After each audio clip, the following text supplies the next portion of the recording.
Michael slammed the door as hard as he could. He was on edge. More than 2 weeks ago, he bought a company that was on the verge of bankruptcy. But the staff of the company still couldn't start working properly. Today was the last time he talked to them. If they would continue to work so badly, he'd have to change the entire staff. He couldn't understand. Do people really like discussing their bad wages more than starting to work hard, getting promoted, and getting a better paycheck? The first time he thought people were unhappy and just wanted to work, but today he was convinced of the opposite. It's their way of life to complain about life and do nothing. Michael got in his car. He thought about it and picked up the phone. "Hey, Max, I need you to cover for me for a week. I need to focus on my new company." "Yeah, thanks, Max." Max was his friend, colleague, and partner. They had started their business together, fought together for their place in the market, and now they were successful businessmen. 3 years ago, they split up their joint company and made it into two. Max was handling the supply of goods and raw materials, and Michael was in manufacturing. But they split their business not because they began to quarrel, but because they wanted to avoid quarrels in the future. Each of them had his own business, his own company. They did not depend on each other, but always helped each other. Both of them knew the whole business process, so if Max needed to go somewhere, Michael could easily help out at his company, and vice versa. Michael didn't buy this small company because he wanted to make a lot of money from it. It was just because it was located in his hometown. The town was small and hardly ever developed. Michael knew he couldn't get a lot of money there, and when he bought the company, he did it not because he had some fantastic business plan, but because of nostalgia. But he had never seen such indifference of employees toward their work. People didn't get anything, but they were fine with it. They just thought that the world was not fair and that it was just useless to work hard. Michael was sure it was enough to change the manager, but realized he had to take care of everything himself. He started the car and thought about it. He had to find a place to stay for a week. Well, a week or two. He didn't want to stay at the local hotel. He knew from his past life that the conditions there were terrible. He had to find a good apartment. Michael pulled out of the parking lot. Out of the corner of his eye, he saw the company employees looking at him with unkind looks. Michael drove around town, looking for any real estate agency. There's no way there were no real estate agencies there. He found one agency. The schedule on the door said they were open until 5 p.m. It was only 3 p.m., but the door was locked. He stared at the door in confusion. Well, what should he do now? It was ridiculous to go home to another city to spend the night and come back in the morning. He didn't notice when he drove into the yard he had lived in 8 years ago. He stopped. There's the building where he lived, and Tiffany lived in the one next to it. Michael tried to chase the memories away. Old ladies were sitting on the bench. Michael couldn't believe his eyes. He saw Margaret, the menace of the neighborhood. She looked much older now, but even 8 years ago Michael thought she was 100 years old. He got out of the car and noticed that piercing look already staring at his car. Nothing had changed. Margaret was always watching everything. Michael walked over saying hello. "Hello, Margaret. I'm so glad to see you." She squinted, thinking, and suddenly smiled. "Michael, is that you?" Michael was astonished. Old Margaret remembered everything. He smiled too. "Yes, that's me." "I immediately recognized you. Why did you come here? I heard you're a successful businessman now." Michael sat down next to her. Yes, I'm a successful businessman, and I always thought I could do anything, but I couldn't find an apartment in this town. It's like the whole town is wiped out." "Why do you need an apartment here, Michael?" "I bought a company in your town. I have to organize everything here, and to do that I need to stay here for a while, and I don't want to go to a hotel. I don't think anything has changed there." "Michael, you don't have to look for a place to live. Stay at my place. I have a 2-bedroom apartment. There's enough space." "I don't want to disturb you." "Come on, Michael. I'm sure you'll be at work all the time. Besides, I live alone, and I'd really enjoy your company." Michael couldn't believe his luck. He didn't really want to live in this building, but that's fine. No one he knew was here anymore. The most important thing was that Tiffany was not here. She left first. and he left after her when he realized she wasn't joking, but really had left him. Margaret said goodbye to her friends and headed home. "Let's go. You will tell me about your life over a cup of tea." After a while, she and Michael sat at the table, and Margaret was asking him about the business, about his plans. "But why do you need this company? It's been useless for a long time. Besides, the same people have been working there for years, and they're used to getting paid for nothing. They're lazy, they're not used to making an effort, and you can't change that." Michael replied, "Margaret, times have changed.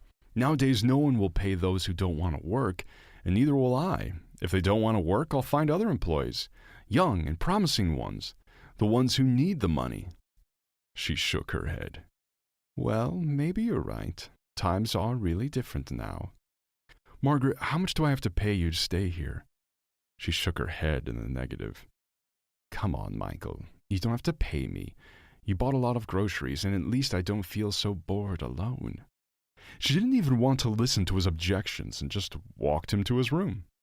"You can stay in this room. The couch is wide and comfortable, and the linens are in the closet.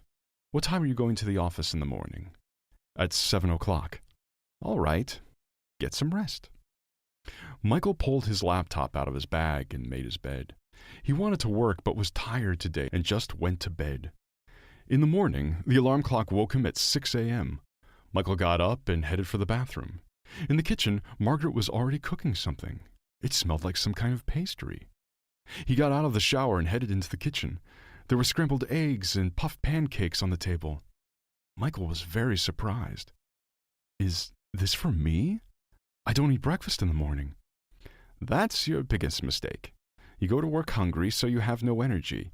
You know that breakfast is the most important meal. Try to eat breakfast and your day will go differently."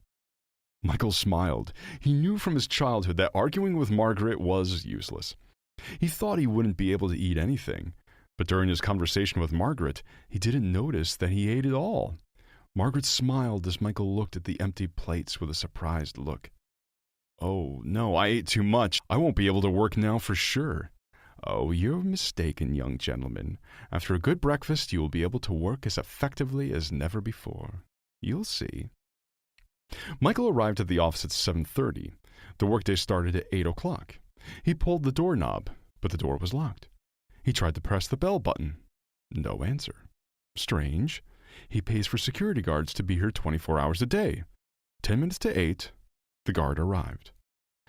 "Excuse me, I believe you're supposed to be here around the clock. After all, I pay for around-the-clock services." "But no one comes here at night, so why would I waste my time here?"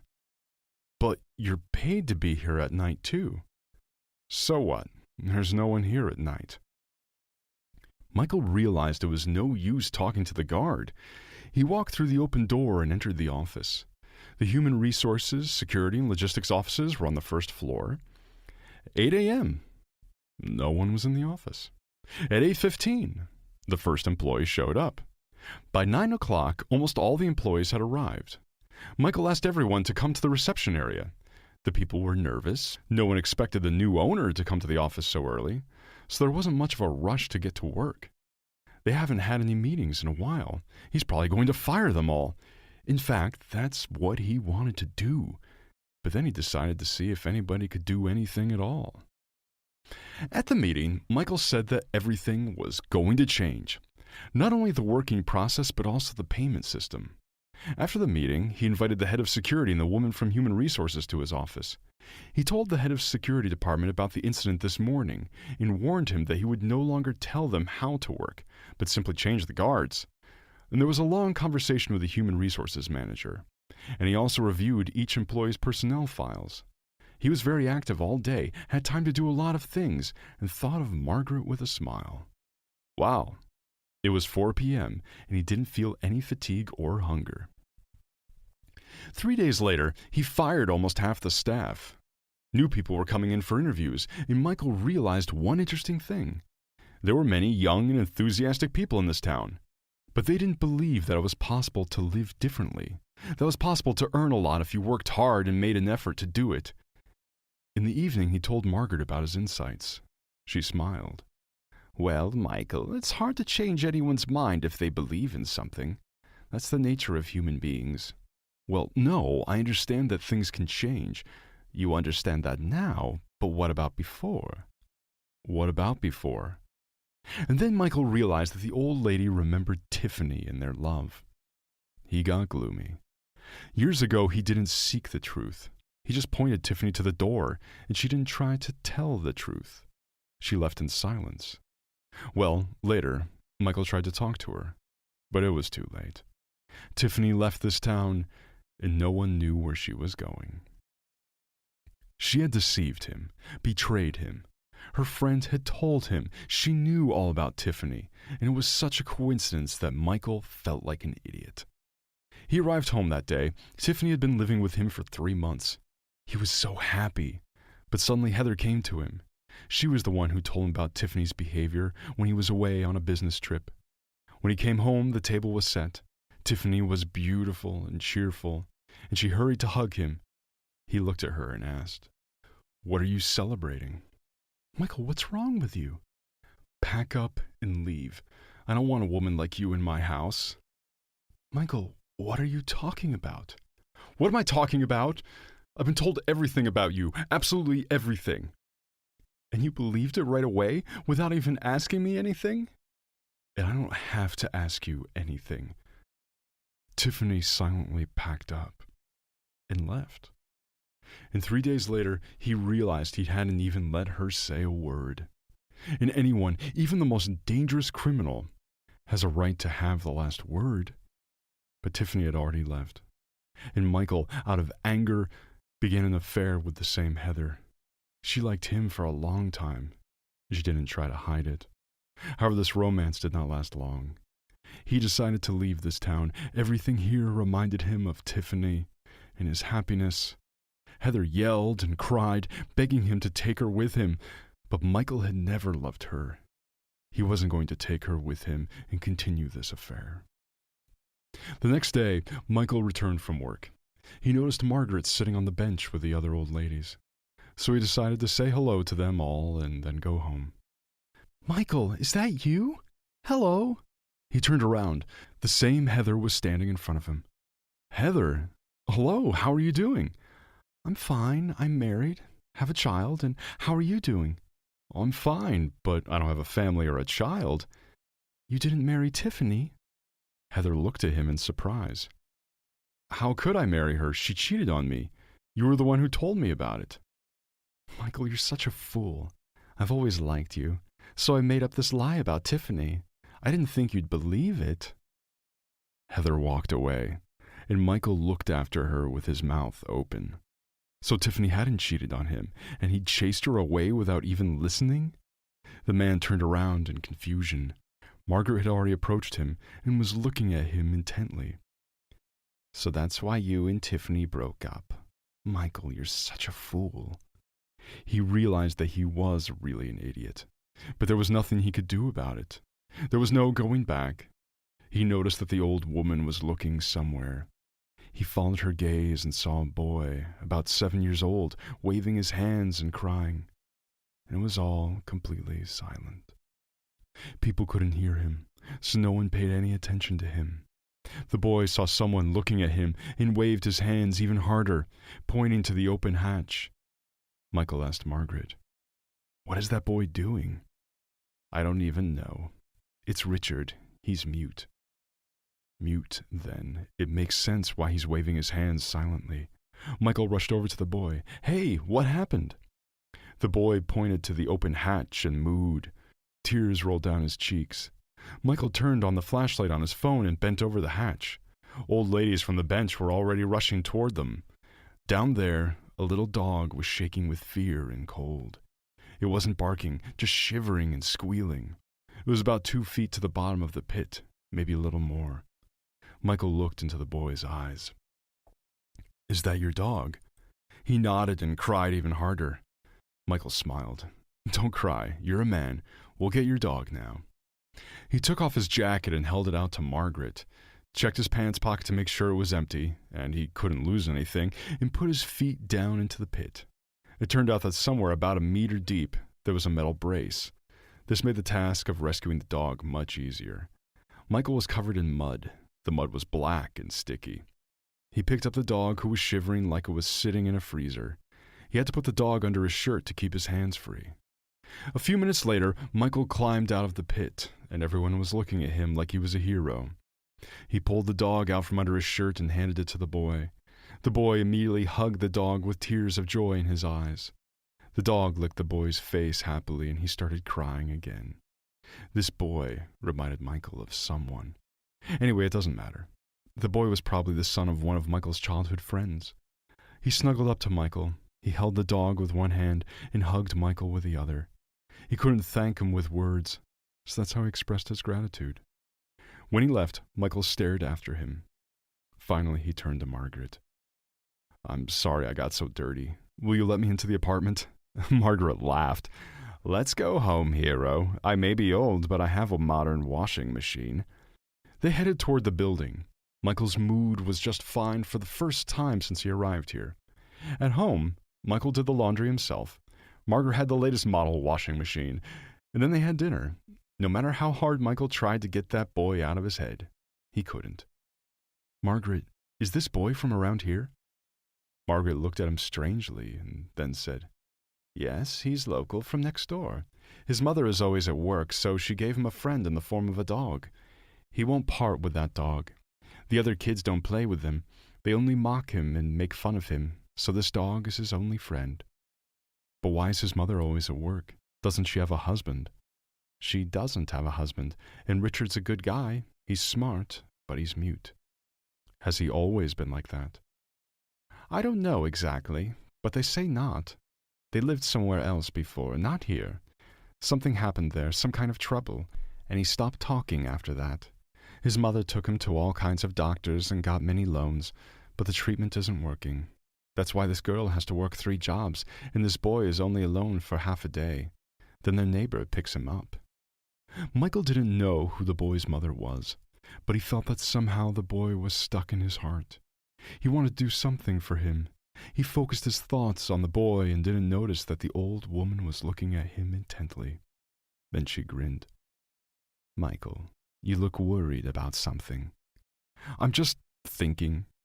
I have a friend who has a private children's clinic in the capital. There are excellent doctors there. People even come from other countries for consultations. We should take Richard there." "You need a lot of money for that. I told you. His mother works very hard to pay all the bills." Michael said nothing more. He didn't know what was going on in his head. But after dinner, he called his friend. "Tell me, is there any chance to help? A boy about 7 years old used to talk, and then something happened. Well, anyway, now he's mute. It's a typical case. It's hard to treat, but there's still a chance. Why do you ask? Is it someone you know?" "Well, yeah, it's the son of my friends." "Well, if it's your friend's son, come here any day. I'll make a 50% discount." "Thanks, friend.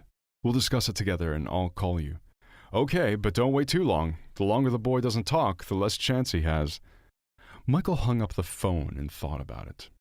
The treatment wasn't too expensive. It wasn't too expensive for Michael. And for that woman, it would be unaffordable. Why did he care so much about them? Michael couldn't answer, especially since he didn't even know Richard's mother. The next day, Michael arrived from work and immediately saw Richard. It was Sunday, but Richard was alone again. He was playing with his dog at the far end of the yard, away from the other kids. Margaret was sitting on the bench. Michael headed toward Richard. The boy noticed him and smiled. Once again, Michael had some feeling that the boy reminded him of someone. He should ask Margaret who his mother is. Maybe then this strange feeling will disappear. "Playing?" The boy nodded. Michael petted the dog. "What's your dog's name?" Richard immediately took a stick and drew some letters in the sand. It was the dog's name. Michael looked at Richard. "Is your mom home?" Richard shook his head negatively. Then he took Michael's hand and pointed to the number 8 on the clock. Now it was 7, which meant that his mother would be home in an hour. He said goodbye and headed home. Margaret saw him leaving and then also went home. She had to make dinner for the man. Over dinner, the old woman asked, "I saw that you tried to communicate with Richard. How is he? Why did you go to him?" "I don't know why. I wanted to help the boy. And I called my friend. He's ready to take him to the clinic right away." But will his mother accept an offer from a stranger? I think I should talk to her. Michael, don't think about it. Just go and talk to her. Help is such a good thing. People don't help each other much these days. But I'm afraid she'll refuse your help. If only rationality wins out, and she will think of Richard first. It's better to forget about pride when a child needs help. You're right, but you have no idea who his mother is, and you don't know how she'll take it. Well, I'll try to talk to that woman anyway. My friend said that his clinic has helped many children with the same problem. Richard has a chance. Michael stood up and headed for the exit. The old lady whispered, "May God help you." As Michael left the apartment, he realized he didn't know where to go and went back inside. "Margaret, what apartment do they live in?" "Apartment number 10. Michael took a step toward the exit and stopped. He froze. His head was pounding, his palms got sweaty, and he turned around. 10? Yes, Michael. Tiffany is Richard's mother. She came back here 3 years ago. Michael walked out of the apartment. He stopped in the yard. Tiffany is Richard's mother. What should he do? He knew that he certainly couldn't leave Richard without help now, but he also knew that Tiffany just wouldn't listen to him. After all, he had hurt her so unfairly. Michael approached the next building. He has to try. He has to help. He pressed the bell. The door swung open almost immediately, and Richard's eyes and the dog's eyes looked at him. "Richard, who's there?" Tiffany came out into the hallway. She hadn't changed much. She was just as beautiful, just as gentle as 8 years ago. She gained a few pounds, but it only made her more beautiful. "You? What are you doing here?" Richard gestured quickly, and Tiffany said, "So you're the one who saved the dog." "Tiffany, I know you're not happy to see me, but listen to me. I'm here to talk about Richard." Tiffany turned pale. "About Richard? Did Richard do something wrong?" "Oh, nothing. No, don't be frightened. You see, I have a friend in the capital. He has his own children's clinic. They deal with cases like this, and he says he can help Richard." Tiffany sat down on the couch. She wished more than anything else that her son could talk again. It was her fault. A few years ago, when they lived in another city, Tiffany had been driving with Richard sitting next to her. She was distracted and didn't notice a dog jumping under the wheels. When Richard saw it, he just stopped talking. For the boy, the dog's death was a terrible shock. At first, Tiffany thought it was just a shock. He'd be quiet for a day or two. But almost 4 years had passed, and nothing had changed. She felt guilty for messing up his life. "I heard about this clinic, but it's too expensive. We can't afford it. Tiffany, let me help you, please. If you let me, I'll pay for his treatment." 3 days later, Michael was leaving and taking Tiffany and Richard with him. They decided to take the dog with them. "Let the dog stay with me for a while. I hope it doesn't have time to eat all the furniture." Richard laughed, and even Tiffany smiled. It all happened very quickly and unexpectedly. Michael showed up out of the blue, immediately offering to go to this clinic. They had already sent all of Richard's tests and medical records to his friend by email. Michael parked outside the clinic. They got out of the car and headed for the entrance. Tiffany was very nervous, but Richard was looking around with curiosity. There was a huge children's playground in the clinic courtyard. Little patients went out there to play. Richard could not take his eyes off such a miracle. Michael knocked on the office door and came in. They embraced with each other, and he invited everyone to sit down. He examined Richard's medical record and asked Tiffany questions. She answered. Then he looked at Richard. "Well, let's not waste time talking. We'll do the treatment first, and then we'll talk." Richard smiled and nodded. Tiffany asked if she could stay with her son. "Sure, Michael ordered a private room for your son. You can stay with him as long as you like." He called, and a second later a nurse showed up in the office. "Show them room number 5, please." When Tiffany and Richard left, a friend looked at Michael and said, "Why did you hide the fact that you have a son for so long?" "A son? What son? What are you talking about?" "Are you serious? Isn't Richard your son? That's strange. He's an exact copy of you." And then Michael realized. He realized who Richard reminded him of. He reminded him of himself. Michael looked at the boy and saw himself as a child. He stood up. Then he sat down. "Michael, am I getting this right? Is he really your son? You just didn't know about it? Jeez, what an idiot I am. He immediately remembered that Tiffany had made a special dinner that day. Apparently, she wanted to tell him the news. And this is what he did to her. Tiffany would never forgive him. What should I do? Michael was confused. Well, you have to make your own decision. How did it happen that you didn't know anything? I chased her away that day. Her friend lied to me and I believed her. Yeah, it's a tough situation. Well, you have about a month to fix everything while they're here. At least try to make things right. Margaret was bored on the bench. Then suddenly she saw Michael's car. She got up and hurried toward it. Richard jumped out of the car. He had grown a lot, even though they had only been away for 2 months. Richard ran up to the old lady and said, "Hello." It was so sudden, so strange, so different, that the old lady started crying. "Oh, Richard, so they helped you." Michael was walking toward her, with Tiffany next to him. Margaret looked at Tiffany's face and immediately realized everything. They had made up. The woman was glowing with joy, her eyes sparkling, though she tried to hide it. Michael hugged the old lady like she was someone very close to him. "Margaret, we're here to invite you to the wedding. If you hadn't offered to stay at your place, probably I wouldn't have met Tiffany and Richard." The old woman cried, "I'm too old to go to wedding parties. What kind of guest am I?" "You are the most honored guest, Margaret. You knew from the beginning that Richard was my son, didn't you?" "It was strange that you didn't realize it right away. He looks so much like you." "Yeah, I kept wondering who he reminded me of. Margaret, I'll send a driver for you in 2 weeks. I won't take no for an answer." The wedding was in full swing. Michael decided to throw a big party. There were so many guests that they were tired of listening to congratulations. In the heat of the party, Tiffany turned pale and walked out of the hall. They were just standing near Margaret. Michael looked at the old lady in confusion. Margaret was silent, but her eyes could tell a lot.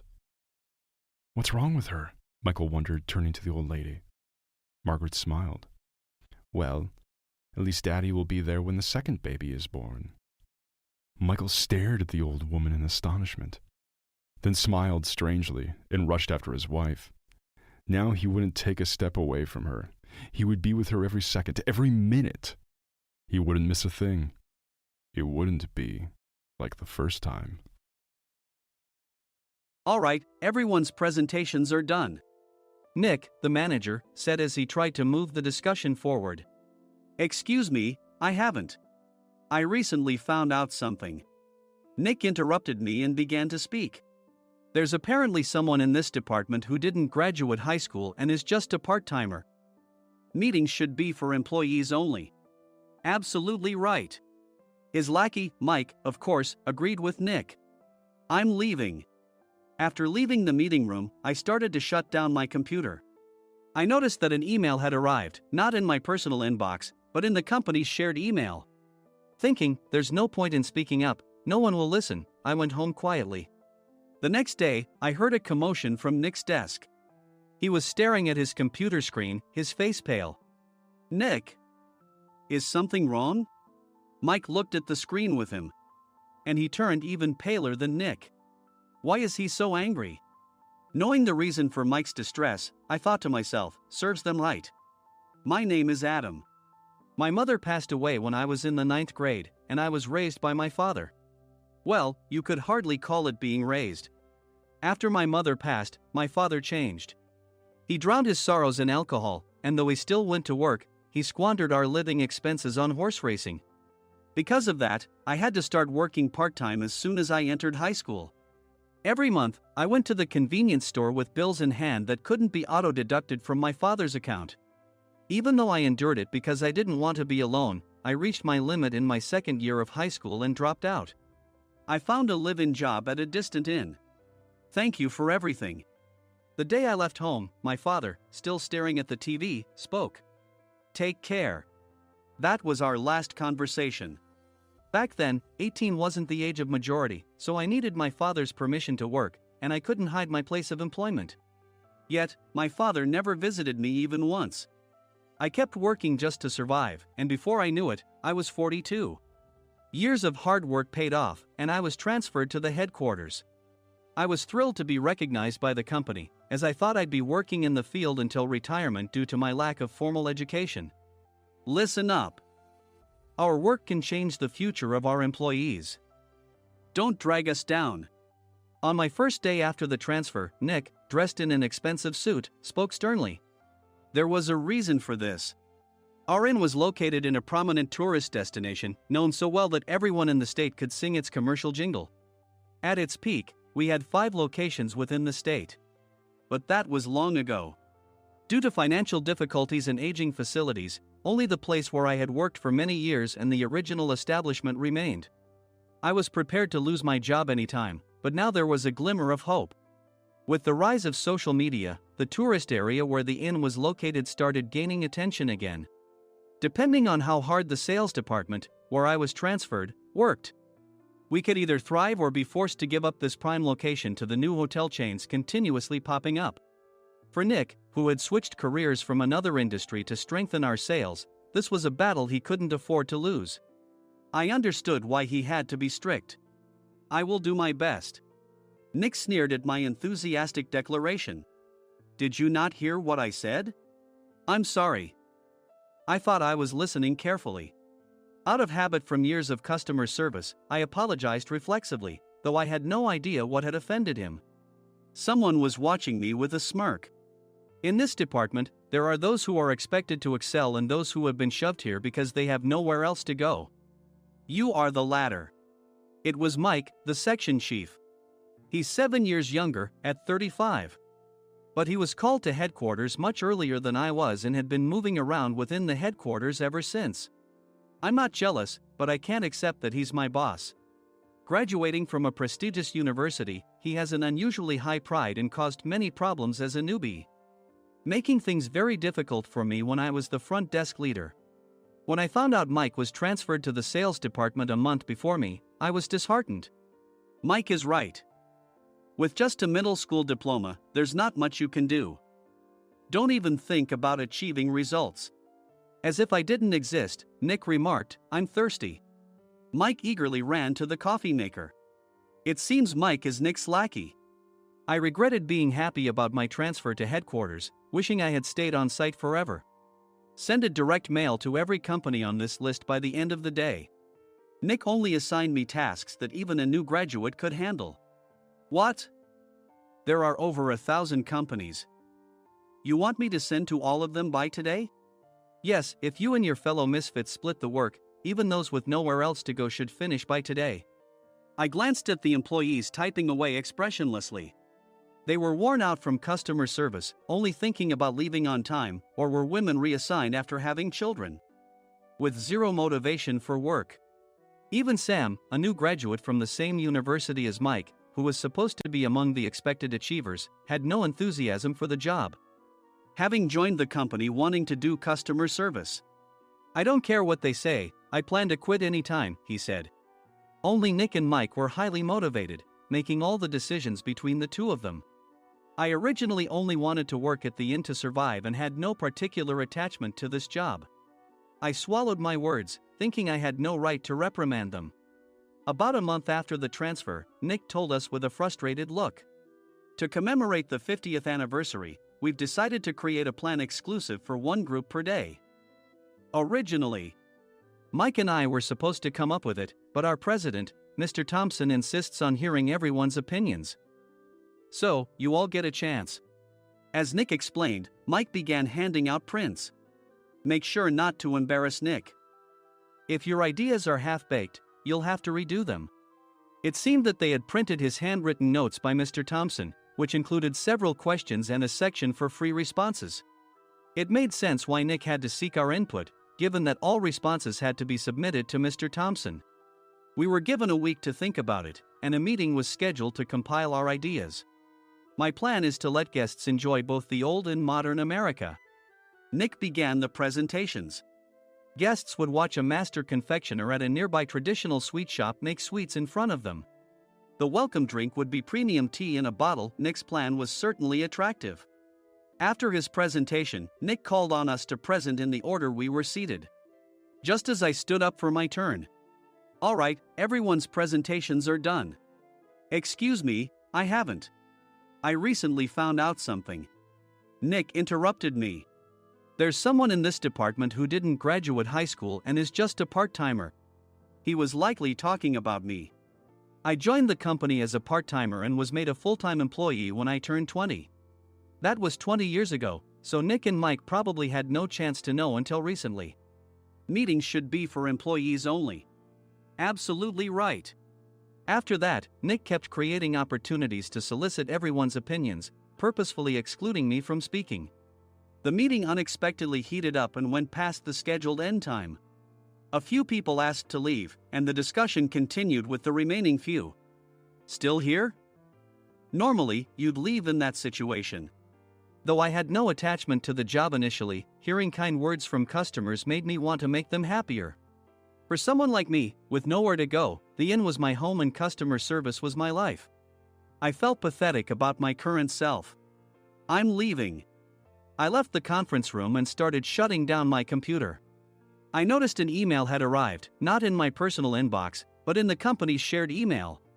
Thinking no one would listen to what I had to say anyway, I quietly went home. The next day, while preparing the DM as instructed, I heard a commotion from Nick's desk.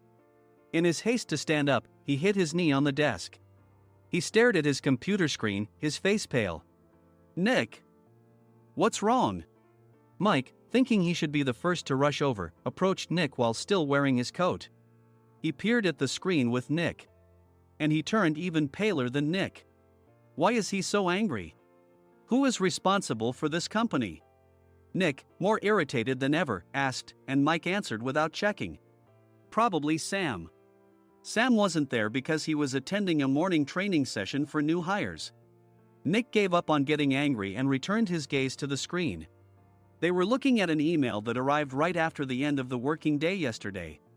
Apparently, no one, including me, had checked it before leaving. The email was from a large company that used us for their annual employee trips. The president and executives of that company also frequently used our services personally. President of the company, Mr. Mason himself had declared that neither he nor his company would ever use our services again. Well, some companies cancel their employee trips or stop using our services due to financial struggles. Let's just move on. Mike kept wiping the sweat from his forehead with a handkerchief. Knowing why Mike was so agitated, I quietly watched their interaction. Do you know how much revenue we get from that company?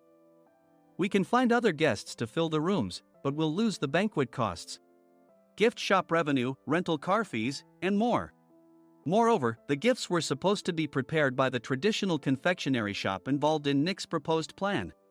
If it's known that we incurred such a huge loss at this critical time, Nick's position in the company would be jeopardized.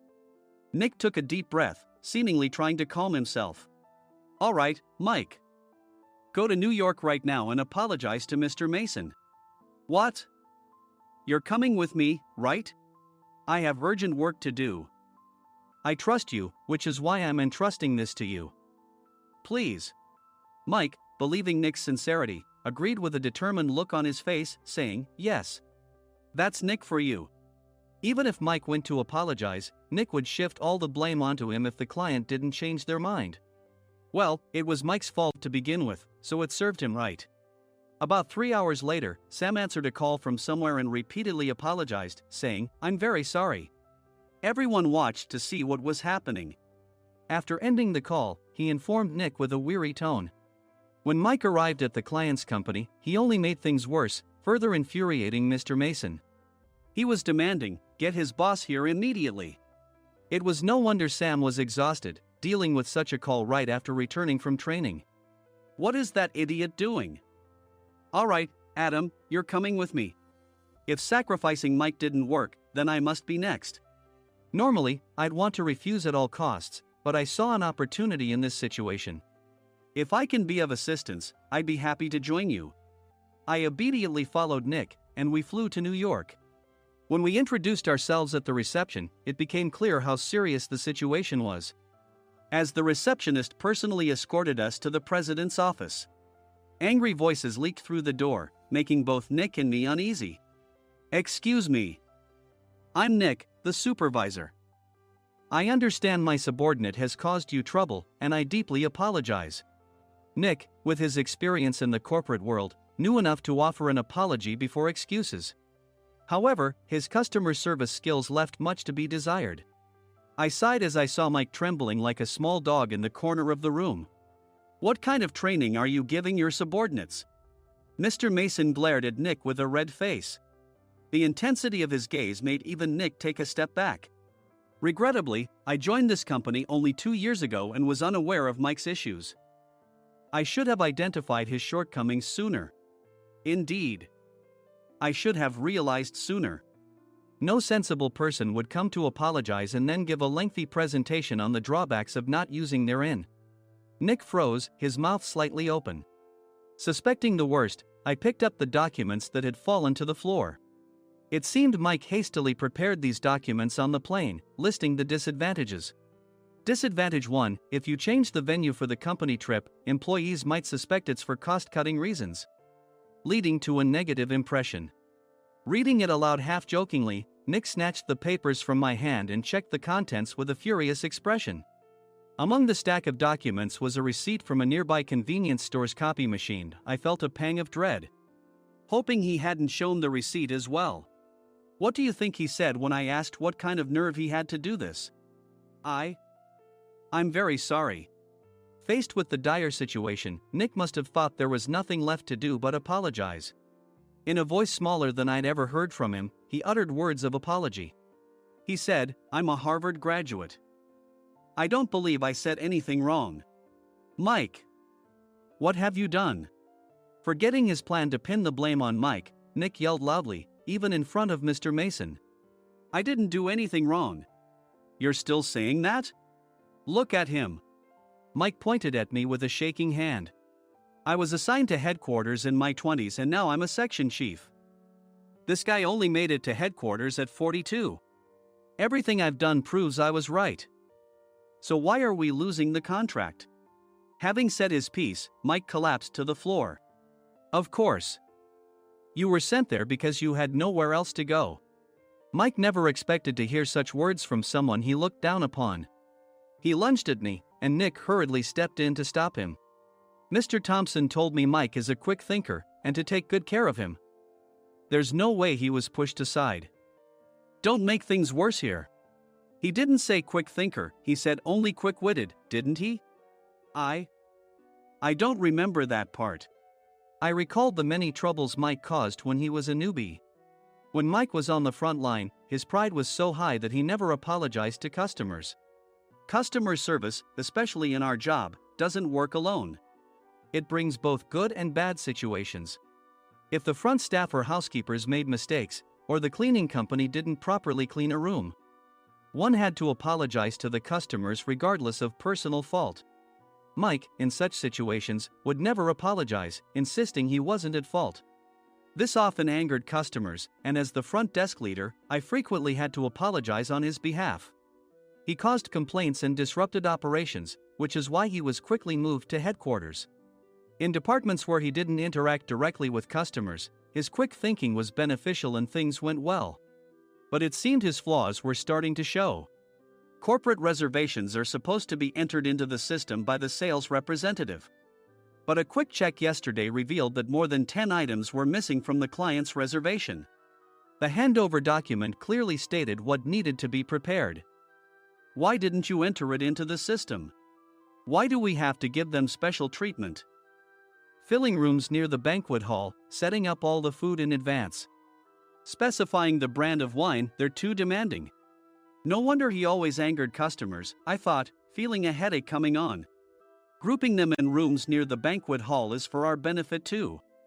It makes it easier for the staff to set up beds and serve breakfast since everyone's schedule is synchronized. As for the other requests, Mr. Mason suggested them to lighten our load. I didn't know that. Nick finally seemed to realize that Mike was the one who had angered the client. What did you say to them? I just told them we wouldn't give them special treatment anymore. We shouldn't waste effort on things that don't bring in money. I was utterly exasperated at his lack of understanding of customer service. Of course, we shouldn't comply with unreasonable demands. but carrying over successful practices from past stays makes customers feel remembered and enhances their experience.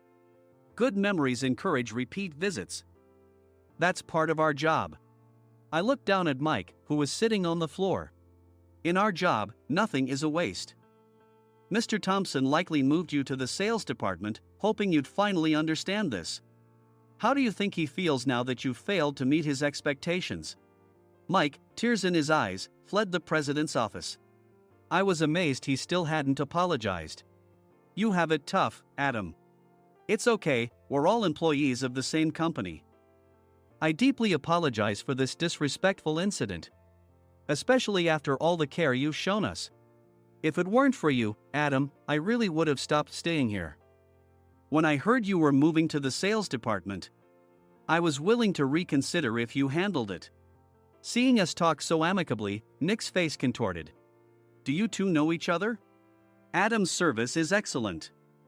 I always requested him specifically. Normally, we don't accept specific staff requests, but we made an exception for Mr. Mason, adjusting my shifts accordingly. He had personally stayed at our hotel just before my transfer, and during casual conversation, I mentioned, I'm moving to the sales department soon. If I hadn't told him then, things could have been much worse. Please continue to take care of us. I look forward to it. On the return flight, Nick awkwardly offered me a can of beer. It's still working hours. Of course, I had no intention of forgiving him for a single beer.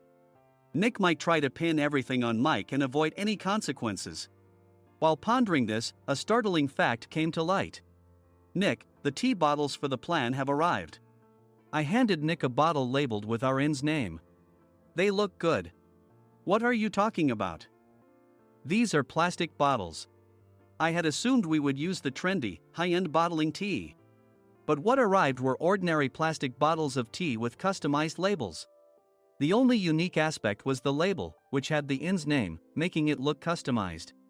Upon further investigation, I discovered that a substantial amount of money was set to be paid to the tea company.